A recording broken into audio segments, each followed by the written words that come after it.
Yeah, yeah.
Coming up next on the Mental Health Matters with Marty show and House Calls with the Doctors, the shadow in the pandemic, domestic violence. Stay tuned.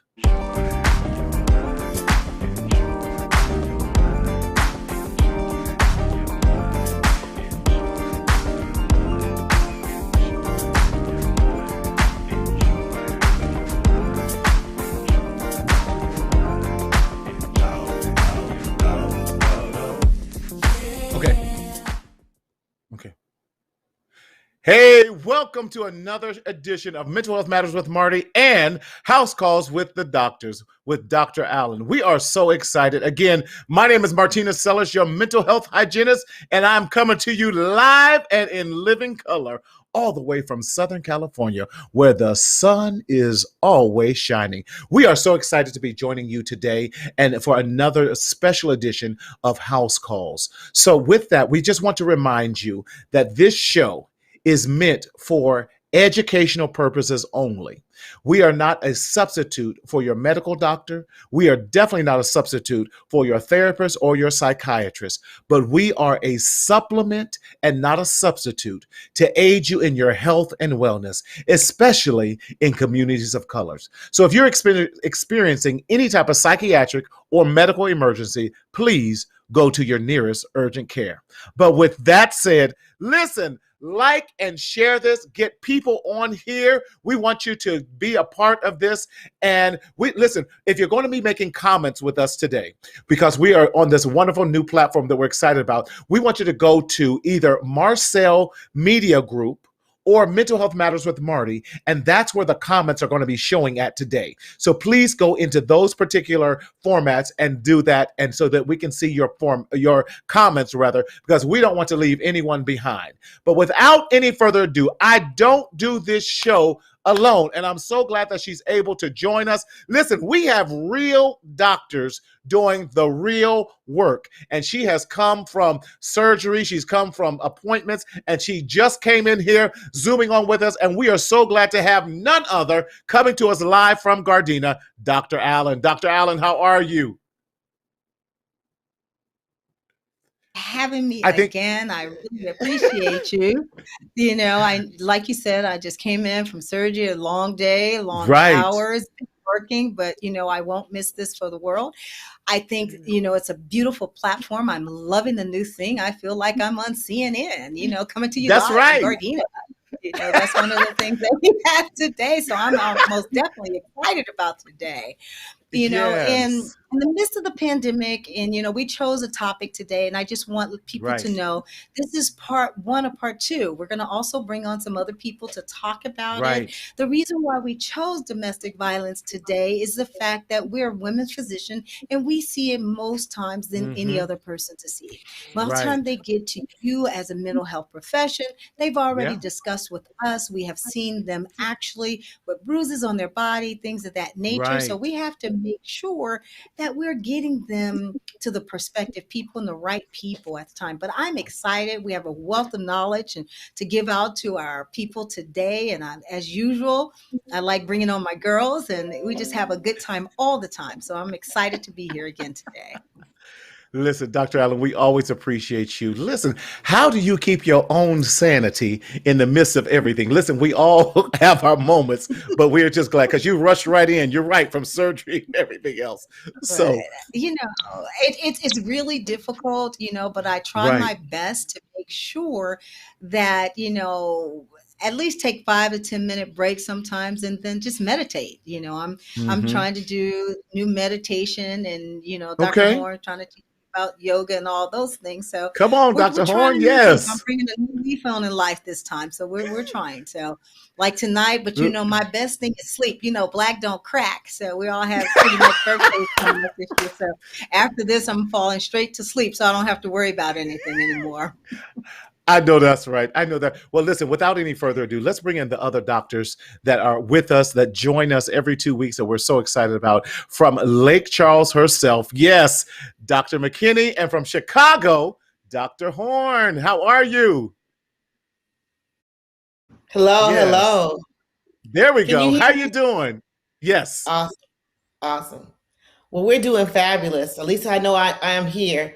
When Dr. Yes. Gwen was talking about stress reduction, I always go Yes. back to Jamie always does exercise. So I had to implement something in my life. I actually went and walked 3 miles before I had to do this show so I can Come stop on. stressing myself and grinding my teeth, trying to keep your mouth Right. closed, say the Right. inappropriate Right. thing. Yeah. Listen, we all got to do that. We all got.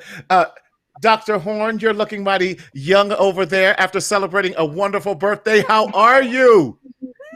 I am doing well. I'm happy to be back. I just jumped off my stress reliever. You can see it in the corner. I just got off my bike. So I am Come feeling on. alive and energized and ready for our conversation. Yes, yes, love it, love it.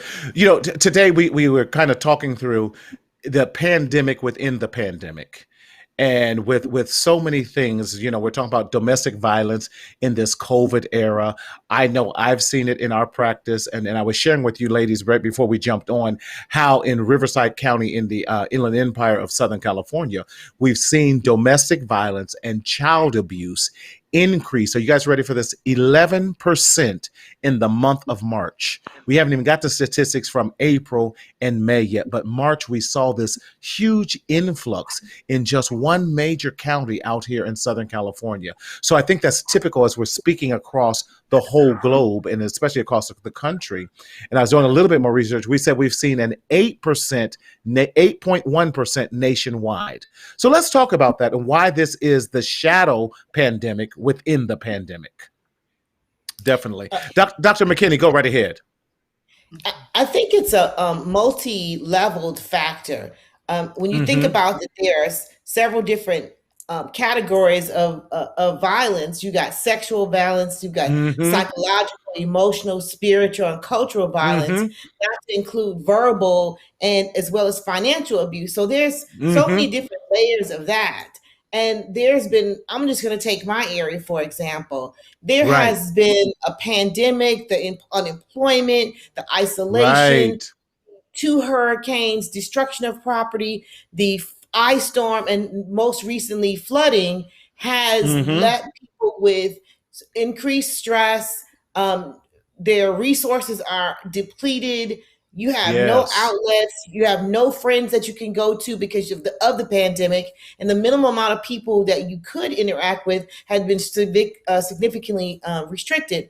If you had those tendencies or those fear of possibly harming someone, that each of those little incidents depleted you of your reserve, depleted you of your good God-given sense, and some people never had that propriety or strength to hold on anyway.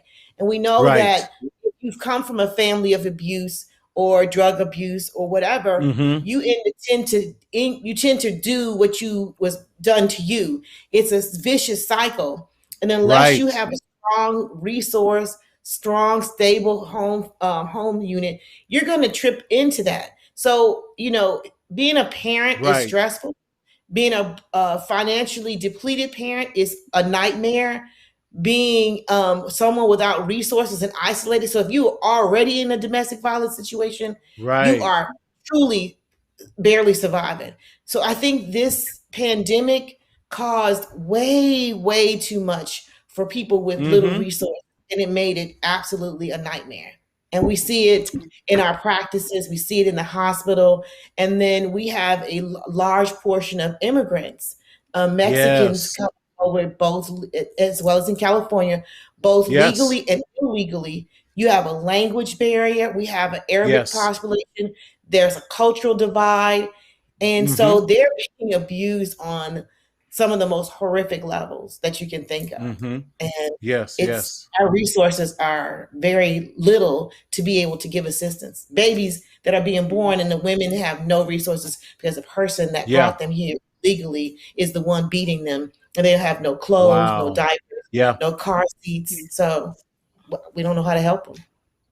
Yeah, I think one of the things that we need to talk about the pandemic within the pandemic is that we all have busy lives.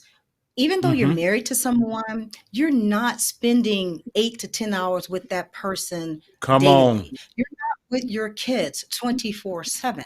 And sometimes people really don't have another outlet. So I think what ends up happening, we see a lot more domestic violence is because now we have to rearrange our lifestyles. We're rearranging our lifestyle in understanding that, you know what, let's call a red flag a red flag. Some of the things you were able to overlook, you were able to walk away from, go to work and, take a break. But now we're in a situation in where the tensions are so high, like Dr. McKinney said, the money, people being in your house. How are you dealing with having 6 kids and all in 2 bedrooms? Right. Those are things now. But we're here tonight to tell you that love is not supposed to hurt. Love does not hurt anyone. And if you're in a relationship where you're being hurt by love, that is not the relationship for you. You need to understand that relationships are for them to enhance your life. When someone is in your life, they're there to enhance it and not to make it better. No one is supposed to call you 20 times a day, lay hands on you. And the reason why we're bringing this up to you today, because most women, and Marty's favorite saying, don't suffer in silence. And we're here to tell you today that you don't have to suffer in silence and that you can speak out, speak up about it and say, recognize what a red flag is. If he loves you or she loves you, they shouldn't hurt you. It's really interesting, and Dr. Warren will probably touch on this today, that women actually abuse men. And some men are afraid to speak up because their wives are slapping them or physically or mentally abusing them. We have to understand that abuse is not only a physical thing, but it's an emotional thing, it's a monetary thing, and it is what I'm talking about, when you're speaking to somebody, verbal abuse is a sign of abuse. So if you have a husband and you keep calling him good for nothing or you worthless, that is considered abuse, ladies. And we got to understand that hurt as well. So we cannot go around hurting each other in this pandemic within a pandemic. It's bringing these things up to the forefront, and we need to recognize them and make sure that our people get help. Yes. Go ahead, Dr. Horn. I know you got you were going to say something earlier. Dr. Allen and I had spoke about this earlier this morning, about there are different set of circumstances for each woman or man who's in this situation. Meaning, that's good. Some people feel trapped. Meaning, if the person who is abusing you is paying your bills, if the person who is abusing you is controlling the money, if you're in a state where you don't have any family members, you don't know where to go. Gwen and I were talking earlier, if it would, God forbid, happen to one of us, we all have jobs. We all can pick up our purses and be out. But for that woman who feels trapped, for that man who feels trapped, for that person who doesn't feel there is an outlet, it's important to know that there are outlets. I know at Family Christian Health Center, where I work, we have multiple caseworkers who will work with you, help you find shelter, help you find clothing for your children, help you find milk if you need transportation. We are there for you at Family Christian Health Center. I don't want women to feel alone. That feeling of loneliness, emptiness leads to desperation. And you don't have to feel like that. There are places out here that can help you. even, and Yes. I'm sure it's like this in Louisiana or California, but I know in Illinois, all you have to do is walk into an emergency department, and there is a Right. caseworker there. I know at our hospital Right. 24/7. So you have a place to go. So please don't stay somewhere where you're feeling trapped and alone. And Dr. you Horn, I know, think you said, I'm sorry, go but you ahead. said I just don't want to miss that. You pointed out a very important feature. Most people feel alone and they're ashamed of the situation. So, and that's why statistics are so high that most people stay in DV relationships from anywhere from they'll leave 8 to 10 times before it becomes a final act. And for some of them, the final act can end up in death. And that's what we're trying to Right. avoid with that. That's why we want to make it much more prevalent. And so we say, listen, you don't have to. And I love it, Dr. Allen. You said it. Suffer in silence in the shadow of shame. Stop. There's nothing to be shameful about. Growing up in a domestic violent household, I get it. I understand that. Listen, reach out and get help. Whatever you're going to say. So go ahead, Dr. McKinney. Well, I was just saying too that we also know that the incidence of domestic violence the violence will increase while you're pregnant, and you're more Right. likely to sustain Ooh, a fatal injury while you're pregnant. So make a plan. If you feel like you have no that's resources and good. no money, make a plan how you're going to survive when you leave and have an exit strategy. Reach out to someone, it's a friend, or if it's a family member, a church member, or someone that you feel is a good confidant that you can trust, or any Mm-hmm. agency. Your like here we have the family youth council, and we'll be reaching out to some of these other organizations Mm-hmm. to have them Mm-hmm. come on and talk in the future. But we have them that can help, as well as other agencies that we have.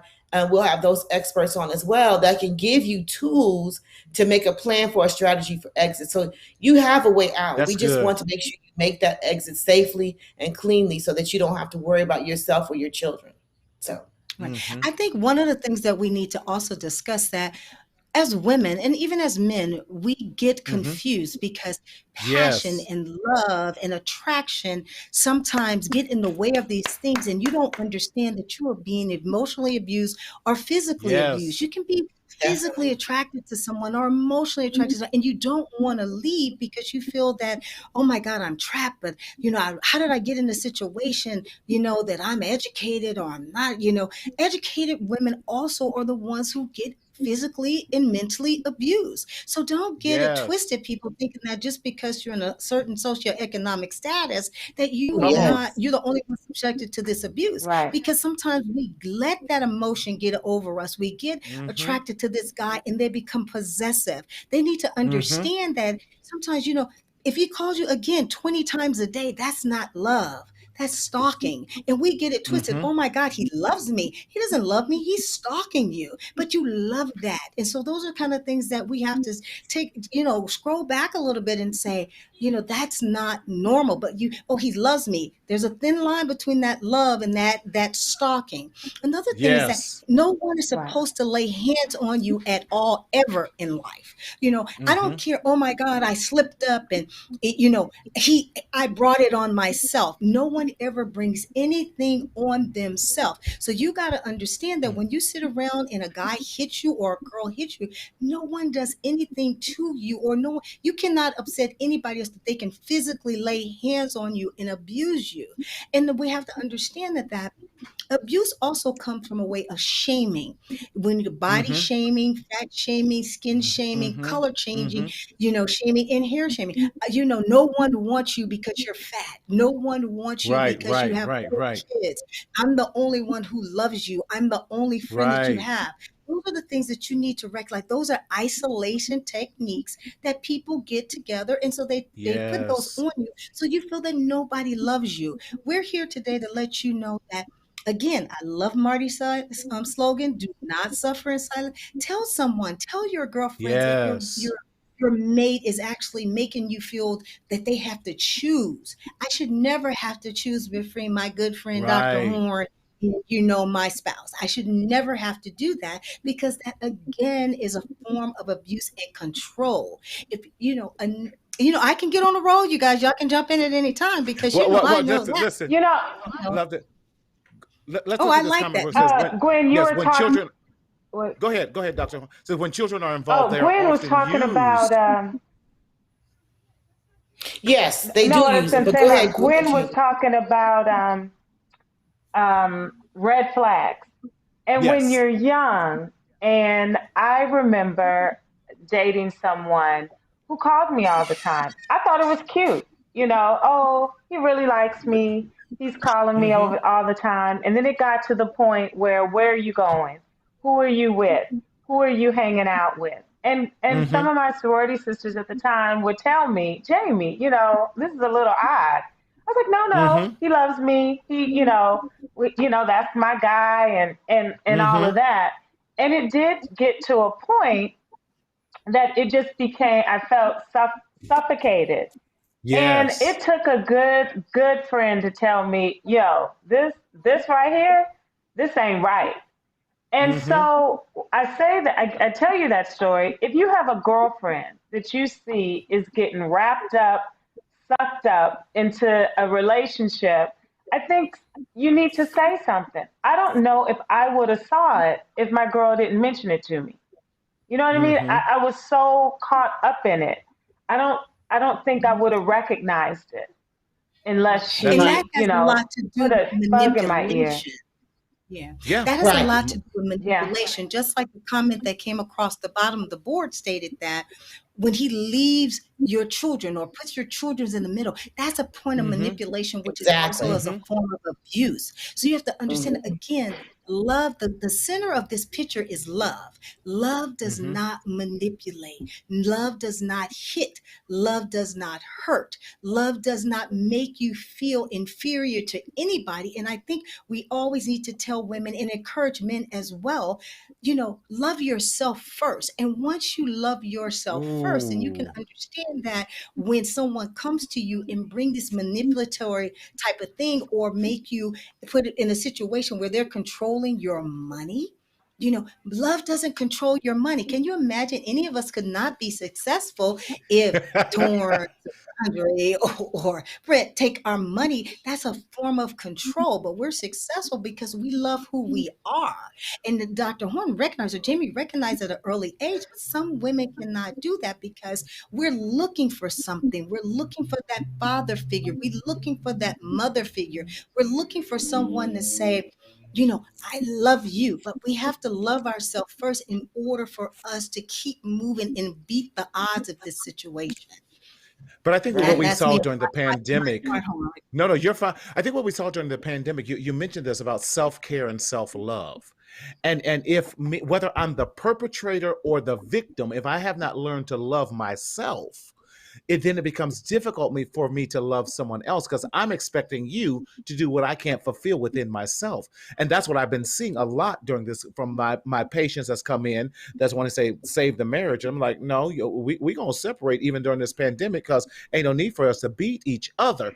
What are you all seeing from your practices? I know what I'm seeing from doing therapy so many times that we found one, I didn't like myself.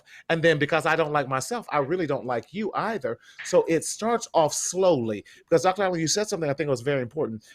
Whoever the victim is, they start to groom the perpetrator rather starts to groom the victim. Oh, baby, I didn't mean it. I love you. Oh, it's the pandemic. I'm just locked in this house and everything. And then, we groom them back to beat them down again. And it's definitely it really is about control in that. And so, what are you all seeing, Dr. McKinney, what are you seeing in your practice in Lake Charles? And what kind of other additional advice are you giving them? Because I love it. Leave. You actually, sometimes it's the person that can't come to any visit by themselves. The person that talks over them all the time. Right. It's difficult for them to get a word in edgewise. It's the overbearingness of the situation. You have to sometimes get them away from their partner and ask specific questions. If you don't have a good relationship with that patient, they're not likely to tell you the truth, and you have to, be a little bit creative in how you ask pointed questions about domestic violence.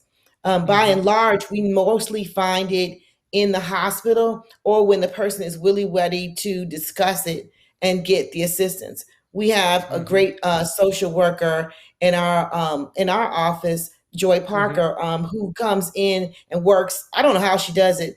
She seems to work 24/7, and I know I call on holidays, and she still takes my call and calls me a friend. So anyway, I call her on a regular basis to get information and assistance for people and tell them how they don't have to suffer in silence. So, there's multi-levels. There's isolation where they make sure you have no money. You could have started, let's just say the three of us started off together. Like Dr. Horn, it was very subtle. It was the call, and maybe one time it was, you thought it was cute, you thought it was nice. Then they might say, oh, I don't want you, just like this Sherry says, what you wear, or I don't like your girlfriend, or I don't like your brother. It's all these little bitty things. Well, why don't you like my brother? He wants to take it's subtle things that you thought were cute at first. And by the time you feel like now you can't afford this new apartment y'all got in here. And what I'm going to do now that he's moved in and I can't afford this apartment, let me see if I can make this work. And it goes on to the next level, and the next level, and next level, because he's going to start taking your birth control next, because then you're going to get pregnant. A pregnant woman is less. And you don't even have to live together, Giselle. Oh, that's I know good. with that relationship, I kept thinking, this is cute. He's a little controlling, but I'll be able to work with it. You know what I mean? Because he loves me, and we got all these plans in the future, so I can oversee this little bitty thing. Except it got worse and worse and worse, and then you're so far in it, you're like, I don't know what to do. And I wasn't even living with this person. I was in college, so I had a way out, except at the time, I didn't feel like I did. It's weird. I just felt like I couldn't go without him. I couldn't go here. And we weren't even married or living together or anything. It took one kind of drastic episode for my sorority sisters to be like, yo, this, you got to see it now, right? And I was like, yeah. But Dr. Horn, you say something that how many of us have normalized negative behaviors in a relationship for the sake of saying, he loves me, she loves me, or it will get better, or they really didn't mean that. Because I know that I'm sure that you all have seen that. You're going, baby, wake up. They're abusing you. We've done it. Just like Dr. Horn is talking about when you're in college. I had a guy that I wasn't even really dating anymore, but stalked me. He was outside my apartment, and I was sitting in the car talking with a friend. And when I got out to get out of the car, he was right there. And I was like, where you come from? But had been watching me, thinking I was in the car with another guy. I was up there talking to my friend, showed up at my job in the middle. It's crazy. You thought it was funny at first, and you're like, wait a minute, this is not funny. Wait a minute. Right. It's not funny. And how do you know or you think it's cute? Because I would think it was like, cute that he would show up at my job. Like, that's not romantic. Right. I was like, what? Not normal. Unless you bring us some flowers or dinner. Right. One of the things that we need to tell our audience and to talk about is that, like you said, Dr. Horn, we think certain things are cute. Everything is cute. Oh my God. But you got to understand, we have to identify the actual, how could I say, patterns of abuse, or the type of abusers. Abusers are not only those individuals who actually, that hit you or things of that nature. Abusers are people who are controlling. Financially controlling, emotionally controlling, socially controlling, even into spiritually controlling, because sometimes you may want to be a Christian, somebody else may want to be a Muslim, something like that, and they just kind of beat you down on certain situations where that control every step of your life. So you not only people think just because he doesn't beat me, he's not abusive. He's abusive because he's controlling you. And you have to look at everything. And you cannot make excuses indicating that because he drinks or he smokes, he hits me or can controls me. No, that is a behavior characteristic that has to be identified. And so many times we don't identify those things and we get caught in this trap. And we place self-blame because we're making excuses for our partner, and we know that our partner has some problems and we don't want to do that. Isolation. If your partner tells you that you cannot go to a store, you cannot see your friends, or you cannot go to church, that is a form of what young ladies, right? The young ladies don't say you can only wear this in front of me, or you can't do that. And he's a Dr. Jekyll, Mr. Hyde type of thing. He's great in front of your friends, but you get home and you beat you down. And so those are the kind of things that people need to understand, because domestic violence is across all shapes, it doesn't discriminate, all abilities and socioeconomic status. So we have two of our listeners, they talked about how it starts off insidious. Like Cherry said, you begin to believe that the mental beat down that you get on a regular basis, it starts off subtle, telling you you're worthless, and then you finally start believing some of what they say. And the others are, one of them was talking, her name was Virginia, was saying that if it's what you saw when you were growing up, you begin to think that that's what love really is. And until someone shows you that love, that's not love. You equate this behavior with machismo. And machismo is supposed to be sexy, and it's supposed to be this virulent man. That's abuse, babe.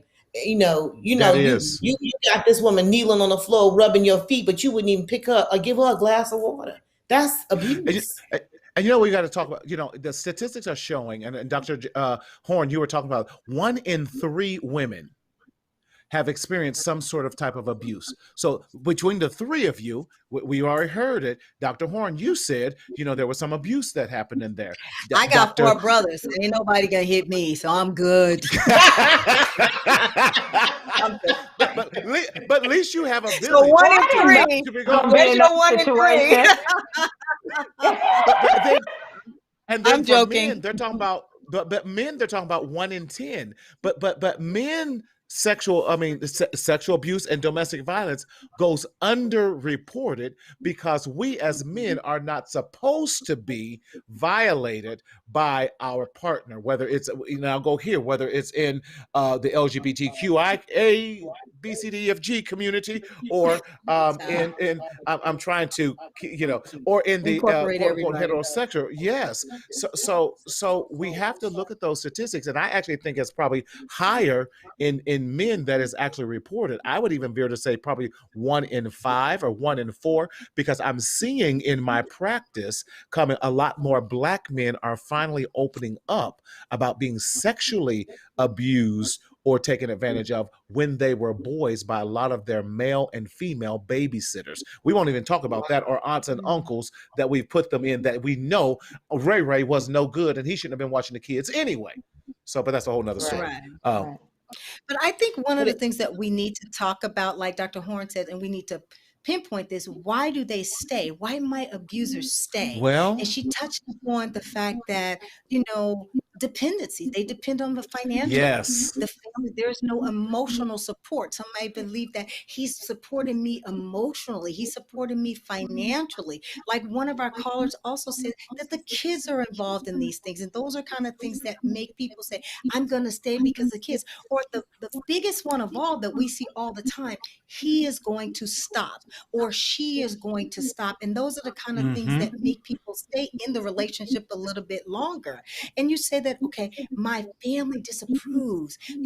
If I go back home, I'm ashamed because he beat me. My mom and my dad knows, but I'm afraid to go back home to tell my family that this is happening to me. So we have to understand that, you can move on. Don't become exhausted, or you just exhausted because the abuse, and then you start believing that this abuse is supposed to happen to you, and it should not be that way. So we have to tell people that you stay not because you're stupid, because the fact that all these other things around you make you decide that, I may be not less attractive and no one wants me. And that's that psychological damage, There we go. Mark, that you need to talk about, that they have That's right. mentally transformed their mind to making them think that there's somebody else that they cannot do. And I like that, somebody just put, but we all think that he will get better, or he's afraid of failure. And I hear That's on it. that. And that's what, if he hits you once, he's going to hit you twice,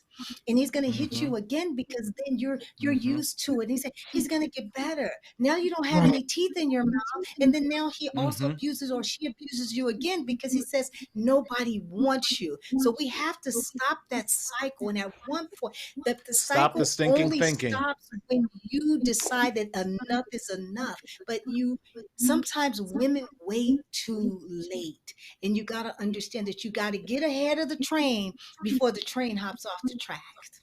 I think of these sobering, but I'm very passionate about this issue, because even with our practice, we see it frequently. People hide their scars. People hide their black eyes on a daily basis. But I'm telling you, you don't have to be afraid, and get help.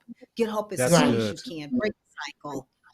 If you look at the statistics in the United States, we are a very violent country. Think about how many, shootings we've had. Just in the beginning of 2021. We've had over 218 mass shootings in the United States. But here's another thing.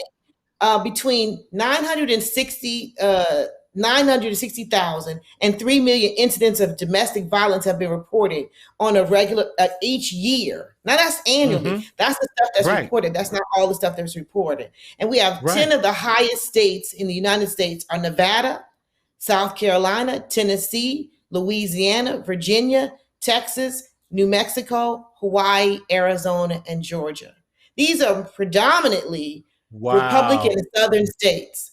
These also are states that have some of the more lower socioeconomics. They are more likely to not be fiscally satisfied and have to take more money to balance their state from more blue states. So these are states that have some. Louisiana has one of the lowest education rates. We have one of the poorest health rates. I think one of the states that's worse than us is Mississippi. Mississippi, I was surprised to see wasn't on this prize-winning list. But, we have to do something to increase education, healthcare accessibility, and do something about poverty if we're going to make a dent in this. And on top of that, 93% of women were murdered by males they knew. 63% of them were in intimate relationships. So that's saying all of this domestic violence can get you killed. While you're thinking, some of this is starting even in high school. So think about the young teenage patients you have. The sexual violence can be in the form of giving them multiple STDs and all kinds of different things that happen to them. So we have to be alert, oriented, and open to have patients come and talk to us to be able to give them resources and help. And unfortunately, I think all four of us have seen quite a bit of it in our careers, that we know that this is going to be a topic that we're going to have to address repeatedly, so that the people, the younger they are, will know this is not normal, because we were educated or getting our education and we still kind of missed it. So we're not here to blame or shame. We're here to inform and educate. By no means. So we want you to know that, we want you to know that we're here, and you can send us a message, you can send us a text. If you want ideas that you can do to get out of that situation, we're here for you.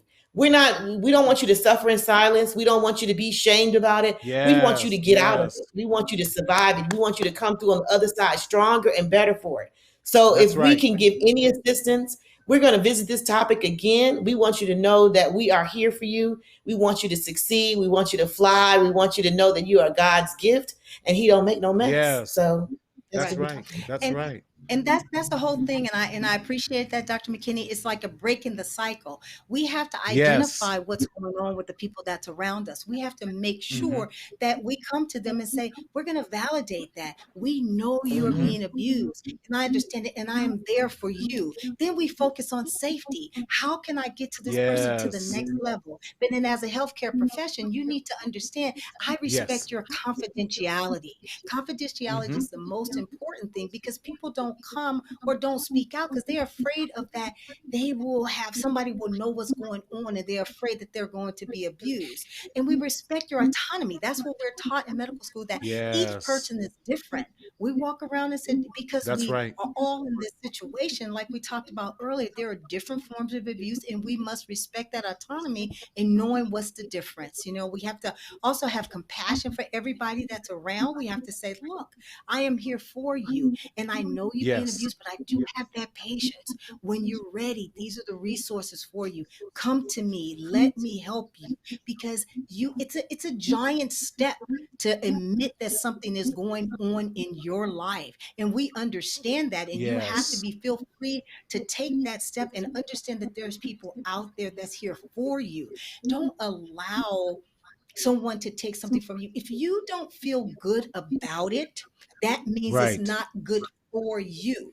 Meaning, if you're in a relationship and you're not just having sex freely because you want to have sex, and if Right. you call it making love, that's abuse. That's a form of abuse. If you feel that someone Yes. is putting you down on a regular basis, that is a form of abuse. Come and get help. So if you're not feeling good in your heart about it, that's not good. Again, like I started off before, love doesn't hurt. You can have your heart can be broken and you can be sad, but love does not physically, emotionally, or sexually, socially, or financially abuse you Financial. in Right. one form, shape, or another. I'm sorry, Right. I was on We a love that. soapbox No, again. no, You guys can no, cut me off we love anytime. it. But no, no, no. You did the perfect segue. You had talked about resources. So we want to share some resources with you on how to get help. Here's some domestic violence resources that we looked up beforehand. The crisis text line. You can text home to 741-741. If you forget home, you can text help to 741-741. You can text whatever you want to 741-741. They're going to get you some help that you need. So definitely want you, there's that. Then we also have the National Parent Hotline for that as well at 855-427-2736. And then the other number we have, Child Help Abuse Hotline at 800-422-4453. And I believe there's one more, depth, and the National Domestic Violence Hotline at 800-799-7233. We want to make sure, oh, there we go. This is also the National Text Hotline. You can text Love Is to 22522. And those are great resources to get your help. And then futureswithoutviolence.com. That's a beautiful one because we want you to have a future without violence. And that is so important. As you see, this is a very passionate topic for all of us because we don't want you to, as you've been hearing us say it all night, suffer in silence in the shadow of shame. But we do want you to speak up. We want you to speak out so that you can live with that. Amen. Like I'm in church. Amen. Amen. Amen. Let the church say. Amen. Amen. Amen. Amen. Yes, definitely. Yes, yes. Dr. Horn, we know you've been very passionate about this. Anything else you want to share with us tonight in as we're getting close to wrapping up with this? This has been exciting. And I thank you all for your personal stories that you shared tonight. Dr. Horn. I think there are two things I'd want to leave you guys with. One, if you're a person that has come through the other side of a domestic violence relationship, I think it's important to speak out so your friends Yes. and other women will know that there is life on the other side, that there is a healthy relationship waiting for you on the other side. And the other thing is friends. If you see your friends in an abusive relationship, Mm-hmm. you need to speak up. They might not always be receptive at the beginning, Right. but I think you need to hang in there. If it wasn't for my soror who pointed some things out to me, I could still be in that relationship. So the two Mm-hmm. things, if you've been to the other side, make sure you let people know so that you can offer hope. Yes. And if you have a girlfriend, hang in there with her and keep trying to get her to see the light. Love that. Thank you so much, Dr. Horn. Dr. McKinney. I think more people than our statistics show have had some contact with some form of the types of violence, whether it be psychological, social, financial, or emotional, especially verbal abuse. So that when you come on the other side, you need to be, like Dr. Horn said, bring a sister with you or a brother. And we don't want to leave the guys out because we deal primarily in women's care, healthcare. We don't want a male to feel like they're no one that hears them either. You can do the same, get out on the other side. We don't want to leave you out either. But we want to make sure that everyone has access to the information, the tools, and the resources necessary to be able to address it. And we want to also mention elders go through this as well. So we're not trying to leave anyone out in the issue. So we want to be sure that we cover everyone. Elders are also our higher risk because they might have been with their partner or their husband may have deceased and they have a son or child or a daughter that is not of good health, that may take over their life, their finances. And when you should be relaxing and enjoying your later years, someone is making your life a living hell in a prison. This is not normal. We have resources to help you get out of that situation, and don't believe in the stinking thinking that you cannot do anything. Come on. So make sure you have a way out and make your life better, because you need to live the life to the best life possible. And we want that for you. Come on, y'all. I love it. I love it. Dr. Allen. Okay, I'm not gonna get on my little horse and ride out the thing, but I just think that this is an excellent conversation, and we're gonna bring back some experts on our next call from Christopher Mack. He's in Winston-Salem, North Carolina, who is also a domestic violence counselor. He does that for the state of North Carolina.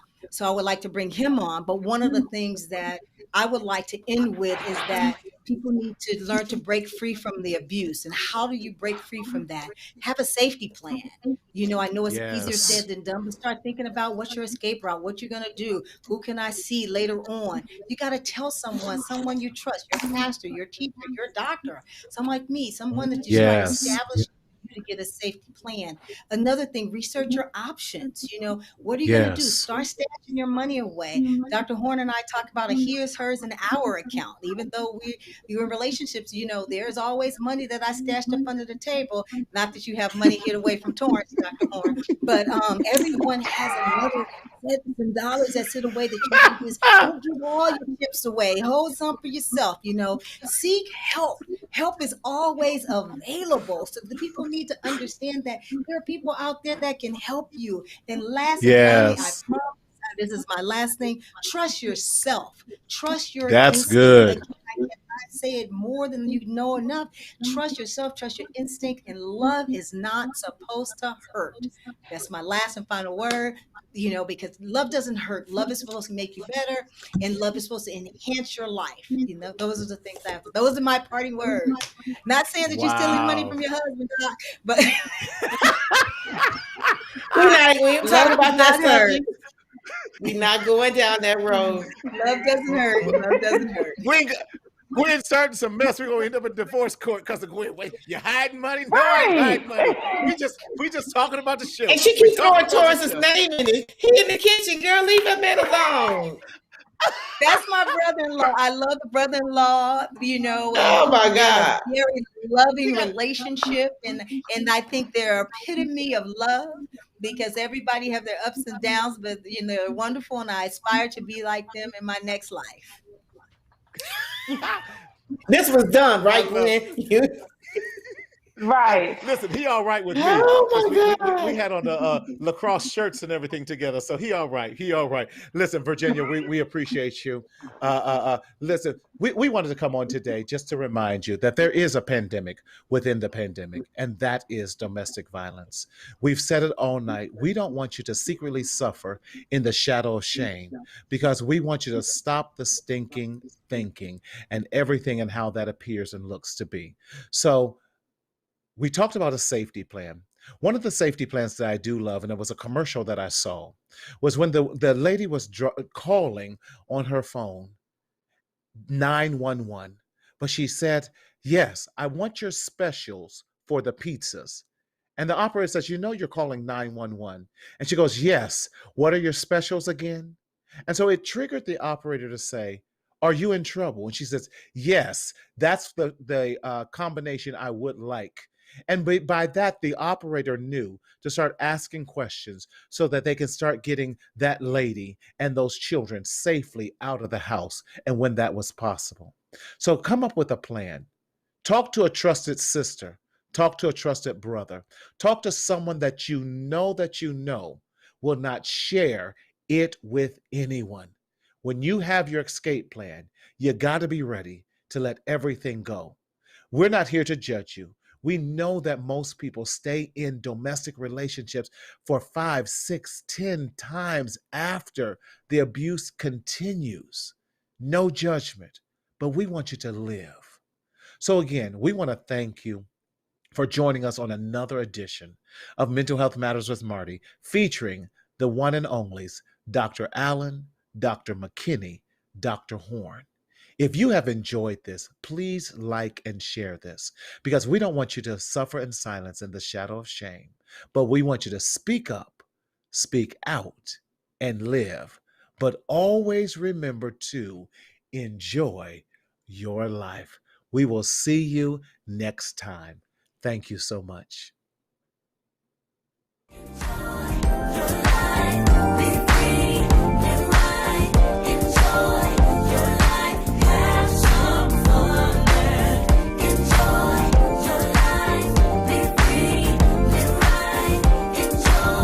No,